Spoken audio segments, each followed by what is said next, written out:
আসসালামু আলাইকুম। আশা করি আপনারা সবাই ভালো আছেন, সুস্থ আছেন। কেউ আপনাকে আঘাত দিলে আপনি কি করবেন এই বিষয়ে একটি রিল করেছি। কেউ কেউ হয়তো সেই রিলটি দেখেছেন।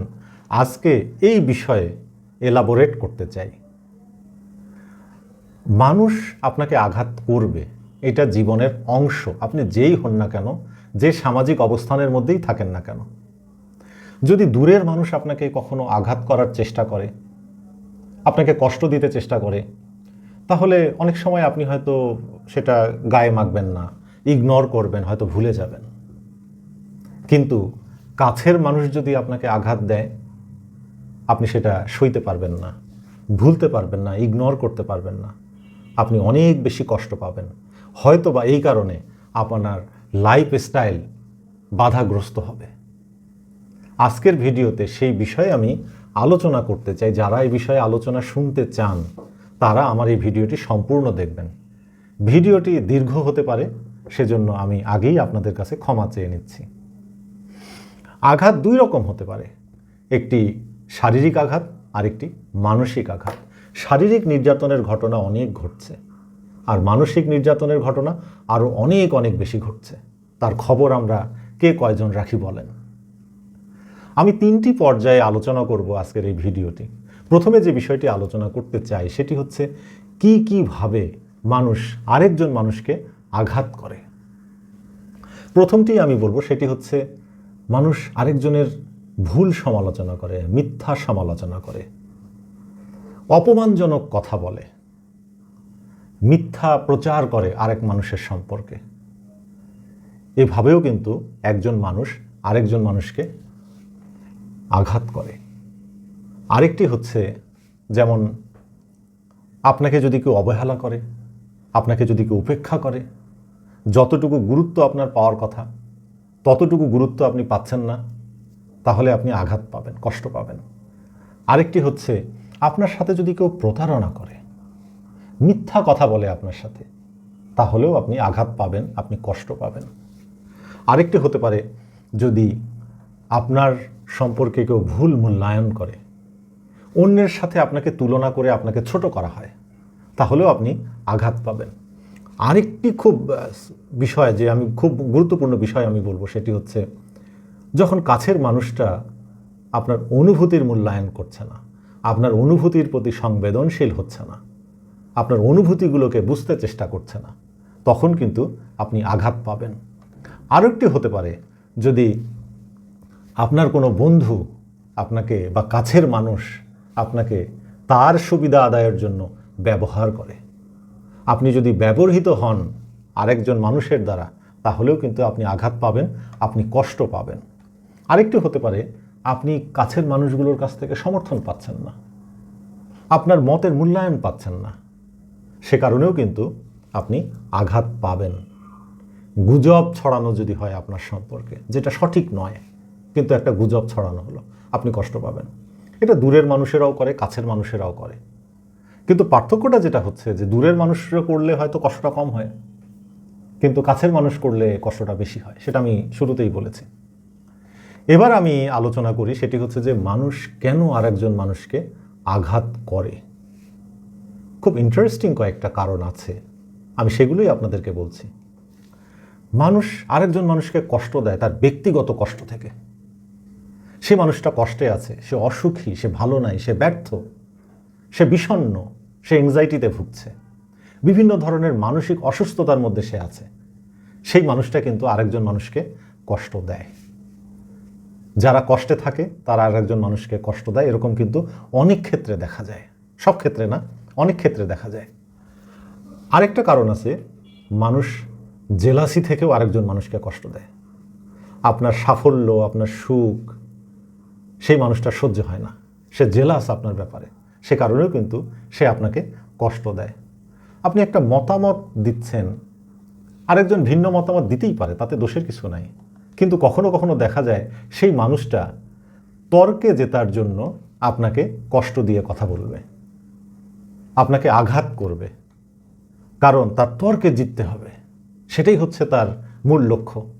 ভিন্ন মতের প্রতি তার কোনো সম্মান নাই, এই কারণেও মানুষ কষ্ট দেয়। আরেকটি বিষয় বলি, খুব দেখি আমরা এটা সব ক্ষেত্রেই দেখি, আমাদের কর্মক্ষেত্রে আমরা দেখি, ব্যক্তিগত জীবনেও আমরা দেখি, সামাজিক বিভিন্ন ক্ষেত্রে আমরা দেখি, সেটি হচ্ছে যারা ক্ষমতাবান তাদের কেউ কেউ আরেকজন মানুষকে আঘাত করে। সব ক্ষেত্রে না, অনেক ক্ষেত্রে তাদের ক্ষমতাটা দেখানোর জন্য তার আরেকজন মানুষকে আঘাত করে, আরেকজন মানুষকে কষ্ট দেয়, এবং তারা ক্ষমতার অপব্যবহার করে এই কাজটা করে। মানুষ ক্ষমতাবান হতেই পারে, মানুষ শক্তিশালী হতেই পারে, কিন্তু যখন মানুষ ক্ষমতার অপব্যবহার করে, তার শক্তি বা তার সামর্থ্যের অপব্যবহার করে, তখন কেউ কেউ এই ক্ষমতার অপব্যবহার করে আরেকজন মানুষকে আঘাত করছে। কিছু মানুষ আছে যারা অন্যের প্রতি এমপ্যাথাইজ না, তাদের মধ্যে এমপ্যাথি নাই, অন্যের অনুভূতিগুলোকে তারা বোঝে না, অন্যের অনুভূতিগুলোকে তারা গুরুত্ব দেয় না, সেক্ষেত্রেও তারা অন্য মানুষকে আঘাত করতে পারে। কিছু মানুষ আছে টক্সিক মেন্টালিটি, এদের কাজই হচ্ছে মানুষকে কষ্ট দেওয়া। যেমন ধরেন গ্যাস লাইটিং আছে, মাইন্ড কন্ট্রোলের বিষয়গুলো আছে, ইমোশনালি কন্ট্রোল করতে চায়, এই যে বিষয়গুলো আছে, এই কারণেও কিন্তু মানুষ আরেকজনকে আঘাত করে। যাদের আত্মবিশ্বাস কম, যাদের ব্যর্থ হওয়ার সম্ভাবনা বেশি, যারা জীবনে কিছু করতে পারে না, তারাও দেখবেন যে আরেকজন মানুষের সাথে এমন আচরণ করে, এমন কথা বলে যাতে অন্য মানুষ আঘাত পায়।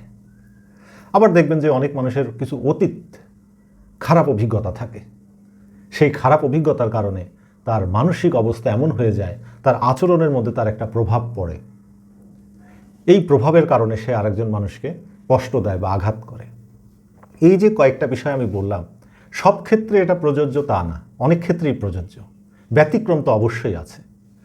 সবশেষে আমি যে বিষয়টি আলোচনা করব সেটি হচ্ছে আঘাত পেলে আপনি কি করবেন, এটাই গুরুত্বপূর্ণ অংশ। দেখেন, মানুষ আপনাকে আঘাত করছে, কাছের মানুষ, দূরের মানুষ। এখন দূরের মানুষ যদি হয় আপনি সেটাকে ইগনোর করতে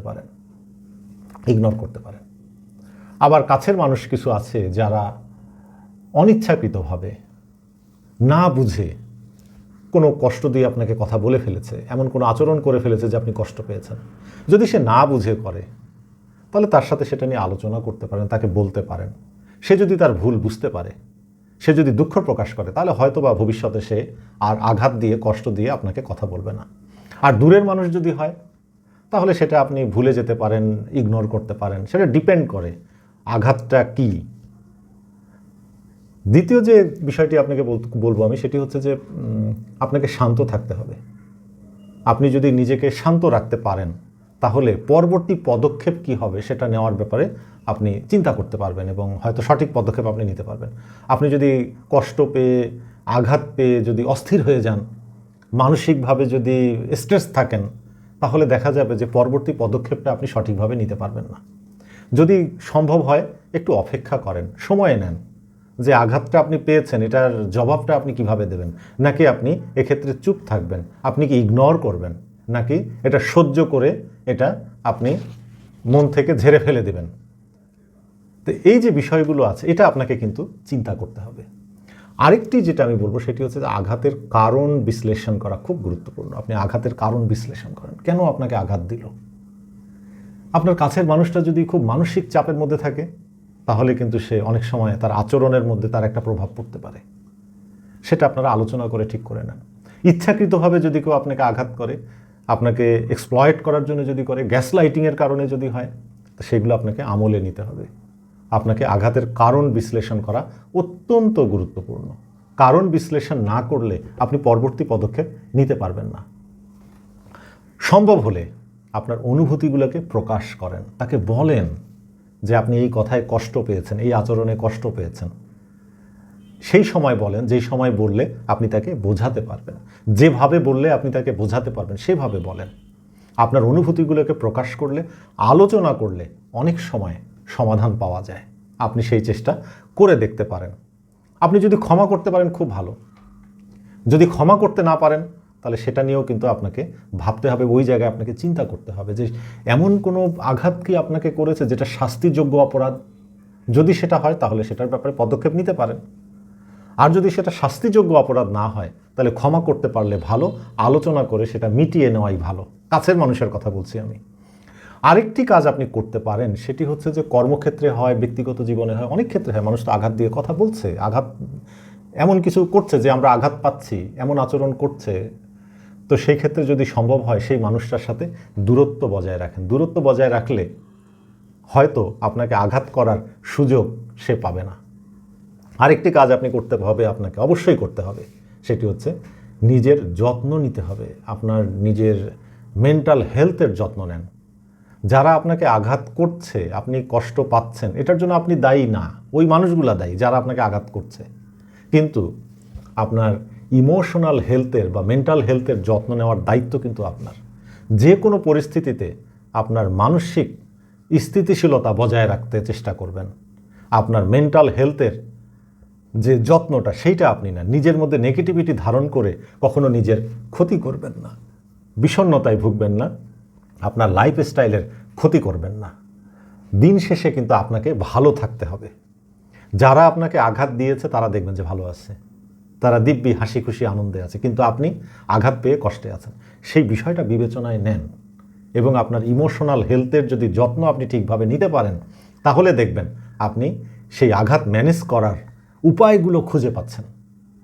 আরেকটি বিষয় আমি বলবো এই ক্ষেত্রে, সেটি হচ্ছে যদি প্রয়োজন হয় আপনি কারোর সাথে পরামর্শ করতে পারেন। পরিবারের কোনো সদস্য, আপনার বন্ধু বান্ধব, যার সাথে কথা বললে আপনি বিষয়টা আলোচনা করলে আপনি বিষয়টা অ্যানালাইসিস করতে পারবেন এবং এর ব্যাপারে একটা সমাধান খুঁজে পাবেন, তার সাথে আপনি আলোচনা করেন। যারা এই বিষয়ে পরামর্শ দিতে পারে তাদের সাথেও আলোচনা করতে পারেন। তবে একটি কথা আমি আপনাদেরকে বলবো, সেটি হচ্ছে মানুষ আপনাকে আঘাত দিচ্ছে, আপনি আঘাত পাচ্ছেন, আপনি কষ্ট পাচ্ছেন, সেক্ষেত্রে খেয়াল করবেন আপনার কোনো ভুল হচ্ছে না তো। আপনার যদি কোনো ভুল হয় তাহলে সেটিও কিন্তু আপনাকে সংশোধন করে নিতে হবে। সবশেষে আজকের ভিডিওর সবচেয়ে গুরুত্বপূর্ণ কথাটি আমি আপনাদেরকে বলতে চাই, সেটি হচ্ছে যে কোনো আঘাত থেকে শিখতে চেষ্টা করেন।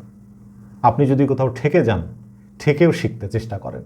যদি আপনি আঘাত পেয়ে যদি না শেখেন, ভবিষ্যতের জন্য যদি নিজেকে প্রস্তুত করতে না পারেন, তাহলে আবার আপনি আঘাত পাবেন কোনো না কোনোভাবে, কারো না কারো কাছ থেকে, হয়তোবা একই মানুষের কাছ থেকে বারবার আপনি আঘাত পাবেন। সেই জন্য আঘাত থেকে শিখেন, নিজেকে ভবিষ্যতের জন্য প্রস্তুত করেন, চেষ্টা করেন যেন মানুষ আপনাকে আঘাত করার সুযোগ না পায়। আর যদি কেউ আঘাত করেও আপনি যেন সেটাকে সামলে নিয়ে সঠিক পদক্ষেপ নিতে পারেন, এটি খুব গুরুত্বপূর্ণ।